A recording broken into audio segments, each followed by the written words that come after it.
আল্লাহুম্মা বারিক আলাইহি।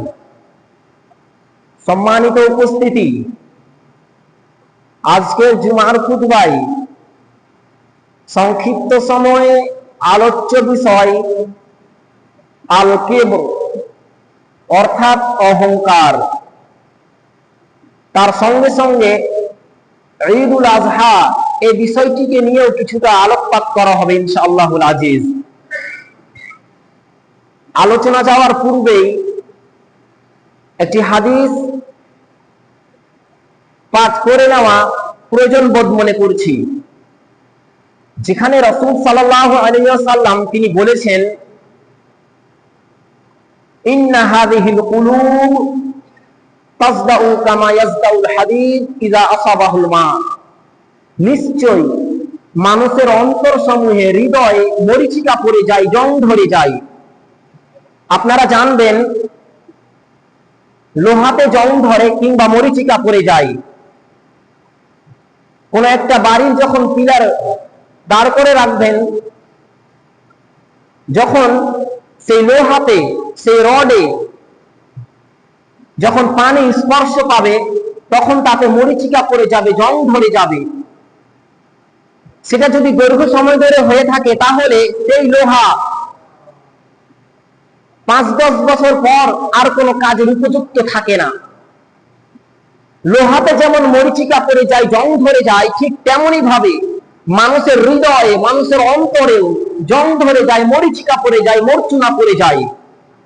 আমরা তো জানি যে লোহার মরিচিকা পড়া দূর করতে হলে কামারের কাছে নিয়ে যেতে হবে এবং আগুনে তাপিয়ে, লোহা দিয়ে, হাতুড়ি দিয়ে পিটিয়ে তার অরিজিনাল রূপ বের করতে হবে সেই লোহার। কিন্তু ব্যাপারটা হচ্ছে আপনার আমার হৃদয়ের, অন্তরের।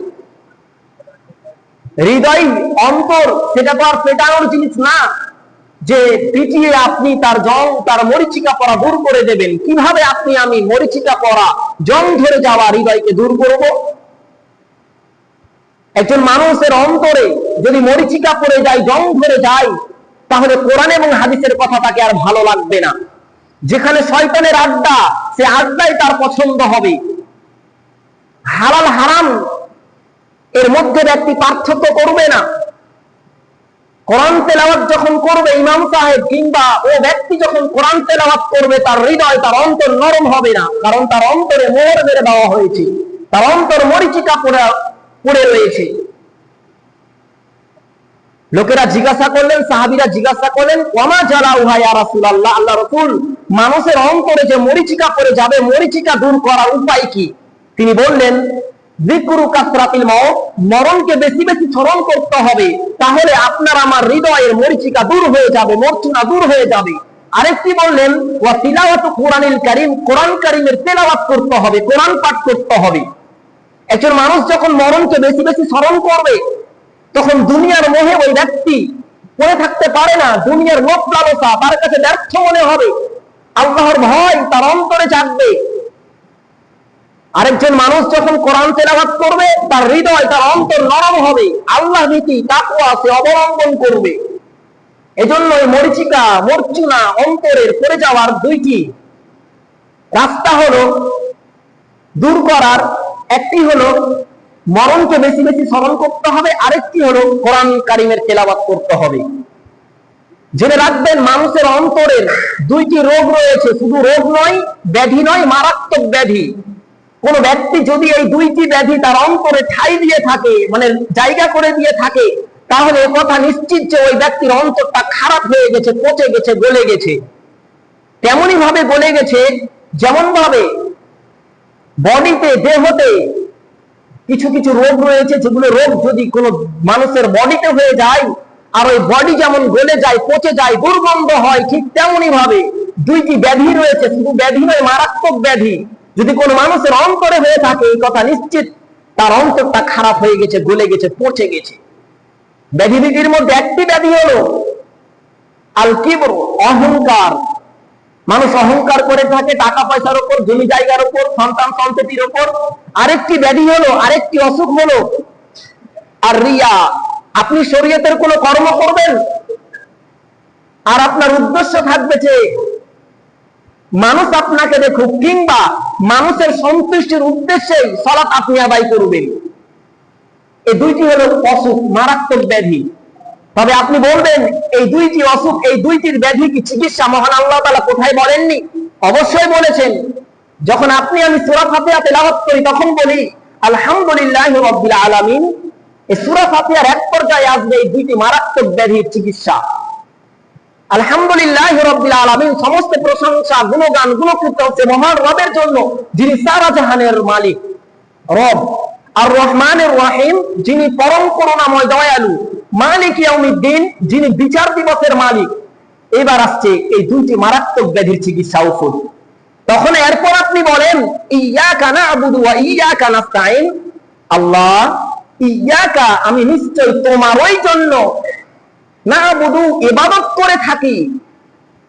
আচ্ছা, আপনি যখন আল্লাহকে বলে দিলেন যে আমি তোমারই জন্য ইবাদত করে থাকি, আরো যে অন্যান্য মানুষকে দেখানোর উদ্দেশ্যে নামাজ পড়ে থাকে কিংবা কোন ইবাদত করে থাকে, তাহলে আপনি ওই দিক থেকে মুক্ত হয়ে গেলেন। কারণ আপনার ইবাদত, আপনার সালাত, আপনার সিয়াম, আপনার দান সাদকা, সব ধরনের ইবাদত আপনি আল্লাহর জন্য যখন করে দিলেন, তখন মানুষকে দেখানোর উদ্দেশ্যে আর এখানে কোনো ব্যাপার থাকলো না। এটি একটি চিকিৎসা। তারপর এই আয়াতে আপনি বলেন ওয়া ইয়াকা নাস্তাইন, এখানে রয়েছে অহংকারের চিকিৎসা। আল্লাহ, তোমার ওই নিকট আমি সাহায্য চাই। আচ্ছা বলুন, একজন অহংকারী ব্যক্তি যখন আরেকজন ব্যক্তির কাছে সাহায্য চাইবে, তার অহংকার কি অন্তরে থাকবে? থাকবে না। যদি একজন অহংকারী ব্যক্তি আরেকজন ব্যক্তির কাছে সাহায্য চায়, তাহলে তার অহংকারী বা কোথায় থাকলো? অহংকারী ব্যক্তি ও তো নিজেকে একা একশো মনে করে, কারো কাছে সাহায্য চাওয়ার প্রয়োজন মনে করে না।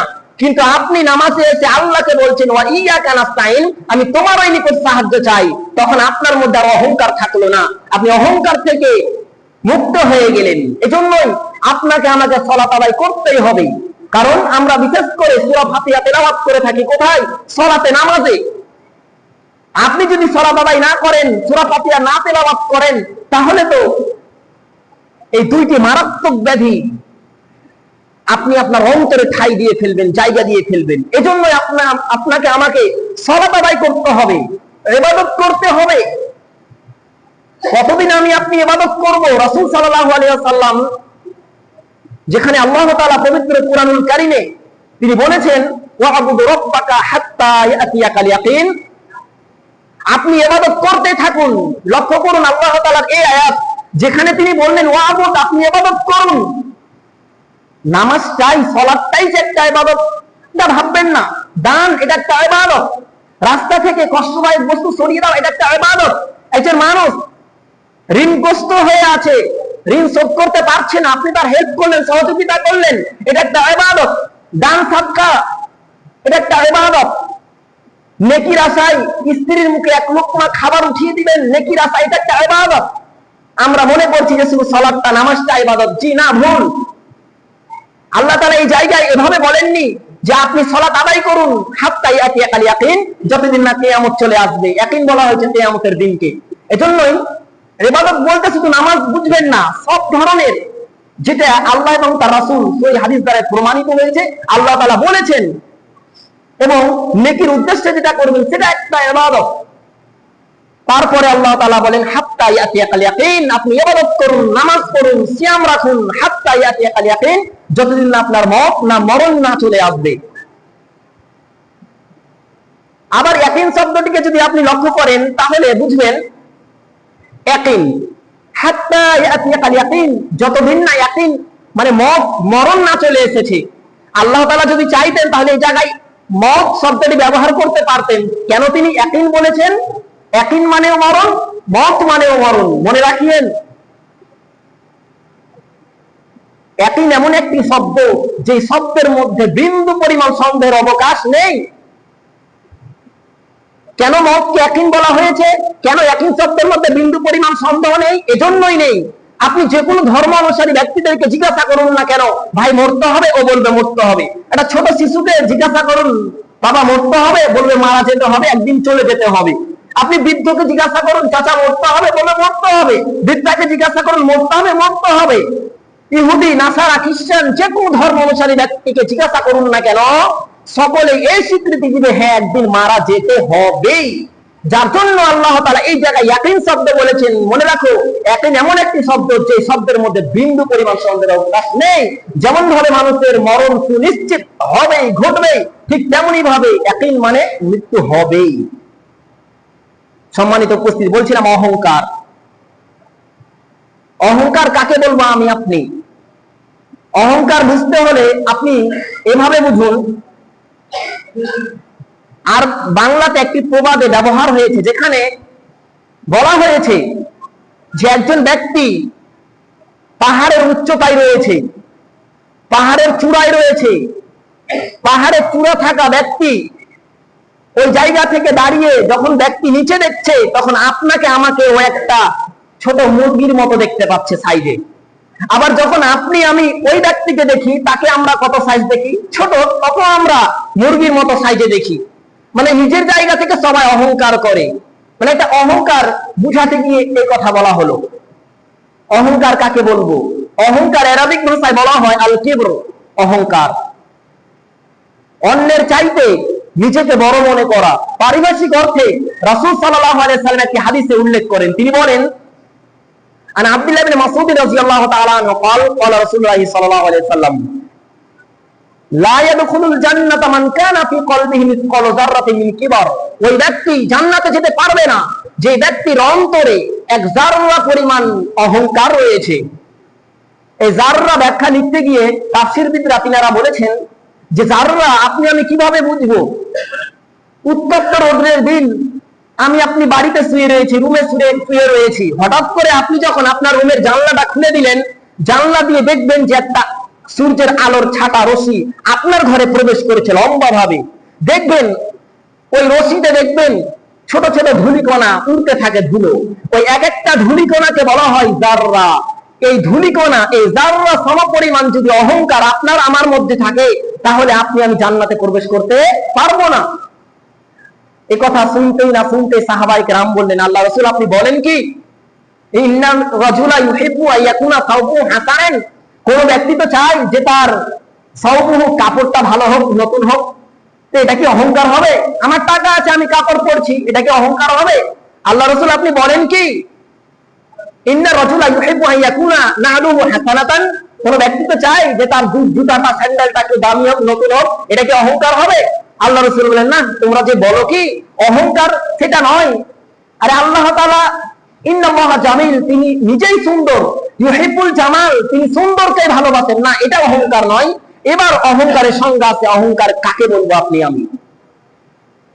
তারপর তিনি বলেন, আল কিবারু বাতারুল হক ওয়া গামতুন নাস। আল কিবারু বাতারুল হক, অহংকার হলো সত্যকে দ্বন্দ্বের সঙ্গে অহংকার বশত প্রত্যাখ্যান করে দেওয়া, না মানা।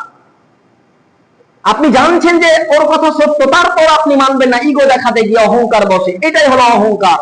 ওয়া গামতুন নাস আই ইহতিকারুন নাস, মানে মানুষকে তুচ্ছ তাচ্ছিল্য করা, অপমান অপদস্থ করা। সে কি করতে পারবে? তার কাছে কটা টাকা আছে, আমার কাছে ব্যাংক ব্যালেন্স টাকা আছে, জমি জায়গা আছে, আমার হাতে প্রশাসনের ক্ষমতা আছে। এটাই হলো অহংকার, মানুষকে তুচ্ছ মনে করা। তাহলে আমরা জানতে পারলাম অহংকার কাকে বলা হয়। সম্মানিত উপস্থিতি, শুধু তাই নয়, মহান আল্লাহ তাআলা পবিত্র কুরআনুল কারীমে তিনি সূরাতুল আরাফের মধ্যে বলেন, ইন্নাল্লাযীনা কাযযাবু বিআয়াতিনা, নিশ্চয় যারা আমার নিদর্শন সমূহকে মিথ্যা মনে করেছে। নিশ্চয় যারা জাহান্নামকে বলে মানে না, জান্নাতকে বলে মানে না। ইয়াউমুল হিসাব, মানুষকে যে আবার পুনরায় জীবিত করা হবে, এই দিনটির প্রতি যারা বিশ্বাস রাখে না, যারা কোরআনের বিধিবিধান মানে না, আল্লাহ তাআলা বলেন, ইন্নাল্লাযীনা কাযযাবু বিআয়াতিনা ওয়াস্তাকবারু আনহা, অহংকার বশে সেগুলোকে ছেড়ে দেয়, মিথ্যা মনে করে। তারপর তিনি বলেন, লা তুফাত্তাহু লাহুম আবওয়াবুস সামা, এরা জান্নাতে যাবে না। জান্নাতে তো যাবে না। এই ব্যক্তিদের জন্য আসমানের দরজা খোলা হবে না, অহংকারী ব্যক্তিদের জন্য। খুব মনোযোগ দিয়ে শুনবেন। যেখানে আল্লাহ তাআলা বলছেন এমন ব্যক্তিদের জন্য যারা অহংকার বসে আমার নিদর্শন সমূহকে মিথ্যা মনে করেছে, অহংকার করে, এমন ব্যক্তিদের জন্য আসমানের দরজা খোলা হবে না। আসমানের দরজা খোলা হবে না। তাফসীরবিদরা এই আয়াতের তাফসীর লিখতে গিয়ে কয়েকটি মত তিনারা উল্লেখ করেছেন। এক, এমন ব্যক্তি, অহংকারী নিকৃষ্ট ব্যক্তি যখন দোয়া করবে বিপদে পড়ে, তার দোয়া সপ্তম আকাশ ভেদ করে যে আল্লাহর কাছে পাঠা হবে, এমন ব্যক্তির দোয়াকে পাঠা হবে না, যার জন্য ওই ব্যক্তির জন্য আসমানের প্রথম দরজাটাকে বন্ধ করে দেওয়া হবে। এটি একটি মত। দুই, এমন ব্যক্তি যখন আমল করবে, নেকির কাজ করবে, ও তো অহংকারী ব্যক্তি, ওর মধ্যে তো অহংকার জমে রয়েছে, অহংকার বসে ও আমল করছে, ওর আবার আমল কিভাবে কবুল হবে? এটি একটি মত রয়েছে যে আমল যখন করবে অহংকারী ব্যক্তি, কোনো নেকির কাজ করবে, তখন তার নেকি আল্লাহর কাছে পৌঁছাবে না, সপ্তম আকাশ ভেদ করে পাঠাতে হবে, প্রথম আকাশেই তার আসমানের দরজাটাকে বন্ধ করে দেওয়া হবে এমন ব্যক্তির জন্য। আরেকটি মত রয়েছে যেখানে তাফসীরবিদরা এটিও বলেছেন যে একজন খারাপ মানুষ, একজন অহংকারী মানুষ যখন মারা যাবে, তার আত্মাটা হলো খারাপ, খাবিসা, মানে খারাপ আত্মা, দুরাত্মা। যখন তার আত্মাটাকে কবজ করে নেওয়া হবে মৃত্যুর সময়, তখন আত্মাটাকে দুইজন ফেরেশতা নিয়ে যাবে, সপ্তম আকাশের জন্য নিয়ে যাওয়ার জন্য রওনা দিবে। যেতে যেতেই এত দুর্গন্ধ আত্মাটি ছড়াবে যা বলার কথা নয়। প্রচুর দুর্গন্ধে দুর্গন্ধিত হবে আপনার আত্মাটা, যারা অহংকারী করে, অহংকার করে। প্রথম আকাশে নিয়ে যেতে না যেতে ফেরেশতারা বলবে এই আত্মাটি কার? তখন ওই দুইজন ফেরেশতা আপনার নাম এবং আপনার পিতার নাম করে বলবে যে অমুকের ছেলের অমুকের আত্মা। তখন ফেরেশতারাই বলবে, এইভাবে আল্লাহর পক্ষ থেকে আদেশ আসবে যে আত্মাটাকে নিক্ষিপ্ত ফেলে দাও, ছুঁড়ে মারো।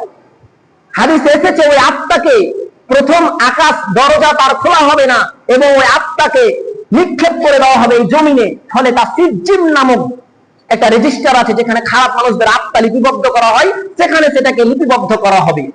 এই দিক দিয়ে ওই ব্যক্তির জন্য আসমানের দরজা বন্ধ করে দেওয়া হবে। শুধু তাই নয়, এমন ব্যক্তির জন্য জান্নাতে যাওয়াটা তেমনই ভাবে অসম্ভব, যেমনই ভাবে সুই ধাগা, সুইয়ের পিছন দিয়ে যেমন উট প্রবেশ করাটা যেমন অসম্ভব, ঠিক তেমনই ভাবে এমন ব্যক্তির জন্য জান্নাতে যাওয়াটা তেমনই অসম্ভব। মনে রাখিয়েন, অহংকারের প্রকারভেদ রয়েছে। একজন ব্যক্তি শুধু তার অন্তর অহংকার রয়েছে, কিন্তু এমন নিকৃষ্ট ব্যক্তি সমাজে বসবাস করে, ইগো দেখাতে গিয়ে, বড় হতে গিয়ে ও ব্যক্তি কখনো সত্যের সামনে ঝুঁকবে না। কোন আলেম ওলামা তার কাছে যদি কোনো কথা বলে, মানবে না। ও তার বাপ দাদার দোহাই দিয়ে বলবে তুই কত বড় আলেম, তারা করে গেছে, তারা কি ছোট মোটো আলেম ছিল? মানবে না। যারা এই ধরনের করবে তারাই হলো প্রকৃত অহংকারী, এবং তাদের জন্য আল্লাহ তাআলা এই কথা বলেন। মহান আল্লাহ তাআলা এই আয়াতে কুফরি বসে বলেননি যে এই ব্যক্তির জন্য জান্নাতে যাওয়াটা তেমনই অসম্ভব, যেমন ভাবে সুয়ের পিছন দিয়ে উট প্রবেশ করাটা অসম্ভব। এই কথা আল্লাহ তাআলা কাফিরদের জন্য বলেননি, কারণ কাফির একদিন না একদিন তওবা করে ঈমান আনতে পারে। অজ্ঞ ব্যক্তি, যে ব্যক্তি মাসলা মাসাইল সম্পর্কে জানে না, ওই ব্যক্তি জানার পর একদিন না একদিন তার ভুলকে শুধরাতে পারে। কিন্তু অহংকারী ব্যক্তি এমন এক জঘন্য নিকৃষ্ট ব্যক্তি, ও কোনো মতে মানবে না, অহংকার করে আমি মানবো না, তুই কি করবি? যার জন্য আল্লাহ তাআলা এই কথা বলেছেন। শুধু তাই নয়, মহান আল্লাহ তাআলা আর অন্যত্রে বলেন, ওমান আরাদা আন যিকরি ফাইন্না লাহু মাঈশাতান যানকা, যে ব্যক্তি আমার স্মরণ থেকে মুখ ফিরিয়ে নেবে, যে ব্যক্তি কোরআন থেকে পিঠ ফিরিয়ে পালিয়ে যাবে, কোরআন শিখবে না, কোরআনের শিক্ষা শিকার ধার ধারবে না, যিকরার রাসূলা, এই আয়াতের ব্যাখ্যা বলা হয়েছে যে যে ব্যক্তি রাসূল সাল্লাল্লাহু আলাইহি ওয়াসাল্লামের নিদর্শন আনুগত্য করবে না, যা তিনি বলেছেন, অন্যদের কাছ থেকে হেদায়েত গ্রহণ করবে, ফাইন্না লাহু মাঈশাতান যানকা, তার জীবিকা হবে অতি সংকীর্ণ। এখানে তাফসীরবিদরা তাফসীর করেছেন, তিনারা বলেছেন এমন ব্যক্তির জীবিকা হবে সংকীর্ণ, মানে জীবনটা হবে সংকীর্ণ। বলতে গিয়ে কয়েকটি মত আছে। এক, সত্যি সত্যি ওই ব্যক্তির এই দুনিয়াতে থাকা কালীন তার জীবিকা হবে সংকীর্ণ। অল্পে ব্যক্তি তুষ্ট হবে, এই গুণ তার কাছ থেকে ছিনিয়ে নেওয়া হবে। সাংসারিক লোভ লালসা বাড়িয়ে দেওয়া হবে, যত অর্থ সম্পদ উপার্জন করুক না কেন নাই নাই মনে হবে। আন্তরিক শান্তি তাদের ভাগ্যে কখনোই জুটবে না। যে ব্যক্তি কোনোদিন সালাত আদায় করে না, কোরআনের শিক্ষার ধার ধারে না, নবী রাসূল কি বলেছে এগুলোর কোনো পরোয়াই করে না, এমন ব্যক্তির জীবনে, তাই দেখছেন না যে একজন মাস্টার মশাইয়ের বেতন হলো 25 থেকে 30 হাজার টাকা, আর একজন দিন মজুরি যে ব্যক্তি খায় 10 থেকে 15 হাজার টাকা। ওই মাস্টারের 30 হাজার টাকা শেষ হয়ে যায় 15 দিনে কিংবা 1 মাসে, আর এ ব্যক্তি দিনমজুরি খেটে খাওয়া ব্যক্তির টাকা শেষ হয় না 2 মাসে 15,000 টাকা। ভেবেছেন বরকত এক্সট্রা? আপনি কিভাবে বরকতকে ফিল করবেন? বরকত কাকে বলবো? যে কোনো আপনি যখন প্রোডাক্ট নেন তখন দেখবেন সেখানে লেখা থাকে 40-50% এক্সট্রা। তো বরকত হলো এক্সট্রা। একদা আয়েশা রাদিয়াল্লাহু তাআলা আনহা একটা পাত্র থেকে আটা নিয়ে রুটি বানাচ্ছিলেন। তো রুটি বানাতে বানাতে যে আটা শেষ হয়ে যাওয়ার 1 মাসের কথা মধ্যে, সেই আটা 2 মাসের মধ্যেও শেষ হচ্ছে না। তা আয়েশা রাদিয়াল্লাহু তাআলা আনহা বললেন, কি রে, এত আটা রুটি পাকাচ্ছি, আটা গেল শেষ হচ্ছে না। তারপরের দিন হিসাব করেছে যে আর কয়দিন হবে দেখি, তারপরের দিনই আটা শেষ হয়ে গেল। কি বুঝলেন? যারা মানুষ আমরা রয়েছি, যারা আমরা আল্লাহর ঘরে দান দিই, যারা মসজিদ মাদ্রাসায় দান দিই, কখনো হিসাব করবেন না, কখনো হিসাব করবেন না, কখনো আন্তরিক অলসতা অন্তরের মধ্যে নিয়ে আসবেন না যে দিব কি দিব না। যখন আপনি আপনার পকেটে থাকা টাকা এভাবে দিয়ে দিবেন না দেখে, ঠিক তেমনি ভাবে আল্লাহ তাআলা তার আপনার চাইতেও আল্লাহ তাআলা বদলা আপনাকে তেমনি ভাবে দিবেন যা আপনি কল্পনা করতে পারবেন না। তারপর তিনি বলেন, ওয়া নাহশুরুহুম ইয়াউমাল কিয়ামাতি আমা, যে তার জীবনটা সংকীর্ণ হয়ে যাওয়ার আরেকটি অর্থ হলো যে তার কবরের জীবনটাই হয়ে যাবে সংকীর্ণ, মানে কবরটাই হয়ে যাবে সংকীর্ণ। বিভিন্ন প্রকার শাস্তির মাধ্যমে ডান সাইডের মাটি বাম সাইডের মাটি চেপে ধরবে, ডান পাঁজরের হাড় বাম পাঁজরের হাড় মিলে হাড় চুরমার হয়ে যাবে, এদিক দিয়ে তার কবরটাই হয়ে যাবে সংকীর্ণ। তারপর তিনি বলেন, এমন ব্যক্তিদেরকে অন্ধ অবস্থায় উঠানো হবে, অন্ধ অবস্থায় উঠানো হবে। তাফসীরবিদরা এখানেও তাফসীর করেছেন, তিনারা বলেছেন 3টি এখানে মত রয়েছে। এক, ওই ব্যক্তিকে যে কাল কিয়ামতের মাঠে অন্ধ অবস্থায় উঠানো হবে, এর অর্থ হলো এক, যে সত্যি সত্যি ওই ব্যক্তি অন্ধ থাকবে, চোখে আপনি কিছুই দেখতে পাবেন না। 2, আপনি চোখে দেখতে পাবেন কিন্তু জাহান্নাম ছাড়ার কিছু দেখতে পাবেন না, শুধু জাহান্নাম দেখতে পাবেন, এই দিক দিয়ে আমি অন্ধ হয়ে যাব। 3, আপনার পক্ষে যে আপনি কোনো জাহান্নাম থেকে বেঁচে যাওয়ার জন্য আপনি কোনো যুক্তি পেশ করবেন, এই দিক দিয়ে আপনি অন্ধ হয়ে যাবেন। এই অন্ধ হয়ে যাওয়ার 3টি মত এখানে পেশ করা হয়েছে। তারপর আপনি বলবেন, নেমা হাসার পানি আমা, আল্লাহ তুমি আমাকে কেন অন্ধ অবস্থায় জমা করেছো? ওখানে কুনতু বাসীরা, আমি তো দুনিয়াতে স্পষ্ট ভাবে দেখছিলাম, মানুষের সঙ্গে কথা বলছিলাম, দোকানদারি করছিলাম, কেনাবেচা করছিলাম, স্পষ্ট আমি দেখছিলাম, কেন আমাকে অন্ধ অবস্থায় জমা করলে? আল্লাহ বলবে, কাযালিকা আতাতকা আয়াতুনা ফানাসিতাহা ওয়া কাযালিকা আল-ইয়াওমা তুনসা, শুনে দেখো, তুমি যেভাবে দুনিয়াতে মসজিদ বলে ভুলে গিয়েছিলে, কোরআন বলে ভুলে গিয়েছিলে, রাসূল সাল্লাল্লাহু আলাইহি ওয়াসাল্লামের নিদর্শন, রাসূল সাল্লামের আদেশ বলে ভুলে গিয়েছিলে, আমি আল্লাহ যা বলেছি এগুলো থেকে যেমন তুমি আমাকে বলে ভুলে গেছো, ঠিক তেমনি ভাবে আমি আল্লাহ তোমাকে বলে ভুলে গেলাম। কিন্তু প্রকৃত অর্থে আল্লাহ তাআলা ভুলেন না, মানুষ বলে কিন্তু আল্লাহ তাআলা ভুলেন না, আল্লাহ তাআলা ভুলেন না। আল্লাহ তাআলা রহস্য করে এখানে একটা কথা বলবেন যে তুমি যেভাবে আমাকে বলে ভুলে গেছো, আমি আল্লাহ তোমাকে বলে ভুলে গেলাম, যাও। সম্মানিত উপস্থিতি, বলছিলাম অহংকার। আরেকটি হাদিস অহংকার সম্পর্কে। অহংকার মারাত্মক একটি ব্যাধি। রাসূল সাল্লাল্লাহু আলাইহি ওয়াসাল্লাম বলেন, ইউহশারুল মুতাকাব্বিরুন আমসালাল যাররি ইয়াউমাল কিয়ামাতি ফি সুওয়ারির রিজালি। ভয়ঙ্কর হাদিস, আপনি অবাক হবেন। দুনিয়া আপনার আমার জন্য ক্ষণস্থায়ী, চিরস্থায়ী নয়। কতজন মারা গিয়েছে, তারা চলে গেছে। এক সময় আমি মারা যাব, আপনি মারা যাবেন, আপনার দাদা ছিল, দাদু ছিল, চলে গেছে তারা, আপনাকেও যেতে হবে। দুনিয়া থাকতে দিবে না। যেখানে রাসূল সাল্লাল্লাহু আলাইহি ওয়াসাল্লাম বলেন, ইউহশারুল মুতাকাব্বিরুন আমসালাল যাররি ইয়াউমাল কিয়ামাতি ফি সুওয়ারির রিজাল, কাল কিয়ামতের মাঠে অহংকারী ব্যক্তিদেরকে, পিপিলিকা বুঝবেন হয়তো, পিঁপড়ে, পিঁপড়ে তো পিপিলিকার নেই, পিঁপড়ার নেই, পিঁপড়ার মতো কাল কিয়ামতের মাঠে অহংকারী ব্যক্তিদেরকে এক জায়গায় বিচার করার জন্য আল্লাহ তাআলা এক জায়গায় জড়ো করবেন, পিপিলিকার মতো। তবে আপনি মনে করবেন যে পিপিলিকার মতো কিভাবে এটা হতে পারে? হ্যাঁ, আপনার নাক, মুখ, চোখ, হাত, কান যেভাবে আছে সেভাবেই থাকবেন, কিন্তু আপনি সাইজটা হয়ে যাবে একটা পিঁপড়ার মতো ছোট। যেমন ভাবে রাখাল ছাগলদের, গরুদেরকে হাঁকিয়ে নিয়ে যায়, ঠিক তেমনই ভাবে এই অহংকারী ব্যক্তিদেরকে পিপিলিকার নেই, পিঁপড়ার নেই, পিঁপড়ার মতো এক জায়গায় বিচার করার জন্য জমা করা হবে। এখানেও যারা তাফসীর করেছেন তিনারা বলেছেন, আপনি অবাক হবেন, যে একটা গম যাকে বলি আপনার গম, একটা গমের দানাকে যদি একটা পাল্লায় লিখে দেওয়া হয় তারাজুতে, আর 10টা পিঁপড়াকে কিংবা পিপিলিকাকে যদি একটা পাল্লায় রেখে দেওয়া হয় তাহলে দুইটা বরাবর হবে, সমান হবে। ভেবেছেন আপনার আমার সাইজ কত ছোট হবে? 10টা পিঁপড়ার সমান হবে একটা গম দানা, ওজনে বরাবর হবে। এদেরকে হাঁকিয়ে নিয়ে যাওয়া হবে বোলাস নামক জাহান্নামের কারাগারের দিকে, এবং তাদেরকে অপমান অপদস্থ চারদিক থেকে বেষ্টন করে ফেলবে, ঘিরে ফেলবে। তাদের জন্য পান করার জন্য তাদেরকে দেওয়া হবে জাহান্নামীদের শরীর হইতে তিনাত খাবাল, রক্ত পুজ গরম মিশ্রিত খাদ্য তাদের জন্য পান করার জন্য দেওয়া হবে, এবং বোলাস নামক জাহান্নামের দিকে হাঁকিয়ে নিয়ে যাওয়া হবে তাদেরকে। তাই আমরা এই বক্তব্যের সারমর্ম যেটা বুঝতে পারলাম, অহংকার করা মোটে উচিত নয়, যাবেই না, যা আপনারা স্পষ্ট জানতে পারলেন বক্তব্যের মাধ্যমে। অহংকারী ব্যক্তির চিকিৎসাকে ইয়াকা নাবুদু, আমি তোমার জন্য ইবাদত করি, ওয়া ইয়াকা নাস্তাইন, এবং তোমারই নিকট সাহায্য চাই। সম্মানিত উপস্থিতি, এবার আছে কুরবানি। আরবি কুরবান শব্দটি, কুরবানি কোনো আরবিক শব্দ না, কুরবানি হলো ফার্সি বা উর্দু শব্দ, এর আরবিক শব্দ হলো কুরবান। আরবি কুরবান শব্দটি কুরবানি উর্দুতে বা ফার্সিতে পরিচিত হয়েছে, যার অর্থ নৈকট্য লাভ করা, যার অর্থ কারো নিকটবর্তী হওয়া, নিকট লাভ করা। পারিভাষিক অর্থে বলা হয়েছে আল কুরবান মা ইয়াতাকাররাবু বিহি ইলাল্লাহি সুবহানাহু ওয়া তাআলা। মনে রাখেন, যেসব আমল, যেসব মাধ্যমে দ্বারাই আপনি আল্লাহ তাআলার সঙ্গে সাক্ষাৎ করতে পারেন কিংবা আল্লাহ তাআলার নিকটবর্তী হতে পারেন, তার মধ্যে একটি গুরুত্বপূর্ণ আমল হলো কুরবানি। আপনি কুরবানি করতে বাধ্য, করতে হবে আপনাকে।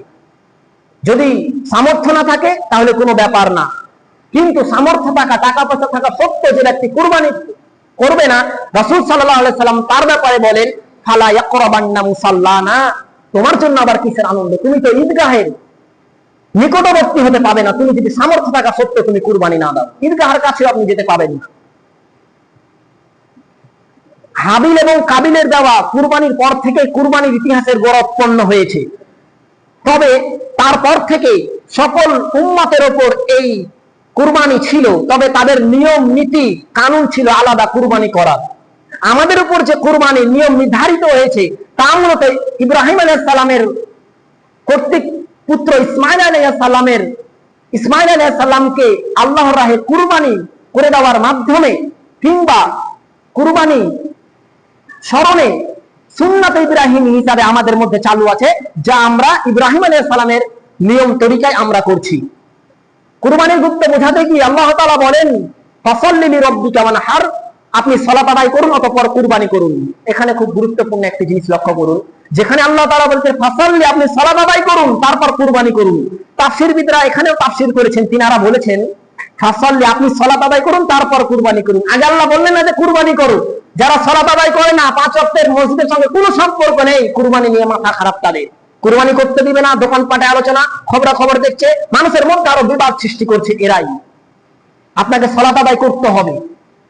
তাফসীরবিদরা ইনারা তাফসীর করেছেন, বলেছেন যে আয়াতের কয়েকটি অর্থ রয়েছে। এক, আপনাকে ঈদুল আজহা মানে কুরবানির দিন সর্বপ্রথম আপনাকে ঈদুল আজহা মানে ঈদের সালাত আদায় করতে হবে, তারপর কুরবানি করতে হবে। তারপর কিছু কিছু তাফসীরবিদরা ইনারা এভাবে তাফসীর করেছেন যে ফরজ সালাত আপনাকে আদায় করতে হবে, তারপর আপনার কুরবানি হবে। সম্মানিত উপস্থিতি, কুরবানি এক আয়াতে আল্লাহ তাআলা বলেন লা ইয়ানালাল্লাহু লুহুমুহা ওয়ালা দিমাউহা ওয়ালাকিন ইয়ানালুহু তাকওয়া মিনকুম। আরবের কাফের মুশরিকরা জাহিলি যুগে তারা আল্লাহর নৈকট্য লাভের মাধ্যম হিসাবে তারা তাদের মূর্তির নামে কুরবানি করত। কুরবানি করা হয়ে গেলে তাদের যে দেবতা মূর্তি রয়েছে তাদের উপর মাংস রেখে দিত, তাদের উপর রক্ত রেখে দিত, কিংবা কিছু কিছু লোক এমনটাও করত যে উক্ত রক্তকে নিয়ে কাবা গৃহের দেওয়ালে লেপন করে দিত, মানে লেপে দিত। মুসলমানদের কেউ কেউ এইরূপ করার চিন্তা করলে এই আয়াতটি নাজিল হয়, যেখানে আল্লাহ তাআলা বলেন লা ইয়ানাল্লাহু লুহুমুহা ওয়ালা দিমাউহা, আল্লাহ তাআলার নিকট তোমাদের গোশত, তোমাদের রক্ত পৌঁছায় না, বরং পৌঁছায় ওয়ালাকিন ইয়ানালুহু তাকওয়া মিনকুম, তোমাদের তাকওয়া। তুমি কি নিয়ত, কি উদ্দেশ্য করে এই কুরবানি করছো? মাংস খাওয়ার উদ্দেশ্য তো নয়। সম্মানিত উপস্থিতি, কুরবানি তারপর তিনি বলেন, যে ব্যক্তি সামর্থ্য থাকা সত্ত্বেও কুরবানি করলো না, সে যেন আমাদের ঈদগাহের মাঠে উপস্থিত না হয়। কুরবানি একটা সুন্নাতে মুআক্কাদা, ওয়াজিব নয় যে কোনো মূল্যে আপনাকে আমাকে কুরবানি করতেই হবে। কিন্তু সামর্থ্য থাকা সত্ত্বেও, টাকা পয়সা থাকা সত্ত্বেও যে ব্যক্তি কুরবানি করবে না, ওই ব্যক্তি যেন ঈদগাহের সালাতের মাঠে না যায়, এভাবে হাদিসে বলা হয়েছে। সামর্থ্য থাকা সত্ত্বেও বড় বড় সাহাবায়ে কেরাম তিনারাও কুরবানি দুইজন ছেড়ে দিয়েছিলেন। কেন ছেড়েছিলেন? সামর্থ্য থাকা সত্ত্বেও, যাতে আপনি আমি এটা না মনে করেন যে কুরবানি ওয়াজিব। সম্মানিত উপস্থিতি, বলছিলাম কুরবানি আমরা সকলেই সরকারের নিয়ম মেনে কুরবানি করার চেষ্টা করব, যেখানে সেখানে আবর্জনা ফেলে রাখবো না, এবং সেই হাড় হাড্ডিকে নির্দিষ্ট একটা স্থানে পুঁতে রাখবো, মাটি দিয়ে দিব। অহংকার, শুনলেন আলোচনা, পরিশেষে আল্লাহর কাছে দোয়া করি, আল্লাহ তুমি আমাদের সকলকেই অহংকার থেকে বেঁচে থাকার তৌফিক দান করুন। সকলে বলি আমিন। আল্লাহ তুমি আমাদের অন্তরে পাকাপুক্ত ঈমান গড়ার তৌফিক দান করুন। সকলে বলি আমিন। আল্লাহ সামনে ঈদুল আজহা, সেই মৌসামকে আমাদের পরিস্থিতি অনুকূলে রেখে সেই নামাজকে, ঈদুল আজহার নামাজকে, কুরবানিকে সম্পূর্ণ করার তৌফিক দান করুন। সকলে বলি আমিন।